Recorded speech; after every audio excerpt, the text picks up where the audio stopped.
ما رو از اسلام و دین و خدا و پیغمبرمان ইরানের দক্ষিণাঞ্চলীয় মিনাব শহরের একটি প্রাথমিক বালিকা বিদ্যালয়ে যুক্তরাষ্ট্র ও ইসরায়েলি হামলায় নিহত সংখ্যা বেড়ে অন্তত 148-এ দাঁড়িয়েছে। এ ঘটনায় আরও 95 জন আহত হয়েছেন।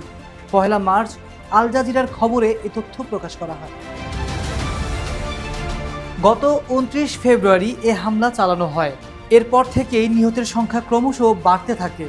হামলার সময় ওই বিদ্যালয়ে 170 জন শিক্ষার্থী ছিল। ইরানের স্থানীয় প্রসিকিউটর ইব্রাহিম তাহিরি বলেন, নৃশংস হামলার শিকারদের বেশিরভাগই ছাত্র, শিক্ষক, স্কুলকর্মী এবং শিক্ষার্থীদের অভিভাবক। শনিবার সকালে ইসরায়েল এবং মার্কিন যুক্তরাষ্ট্র তেহরান এবং তাবরিজ, কোম, ইস্পাহান, কেরমানশাহ এবং কারাত সহ ইরানের বেশ কয়েকটি শহরে যৌথ আক্রমণ শুরু করে। ইরানও ইসরায়েল এবং এই অঞ্চল জুড়ে মার্কিন ঘাঁটি লক্ষ্য করে ক্ষেপণাস্ত্র এবং ড্রোন হামলার জবাব দেয়।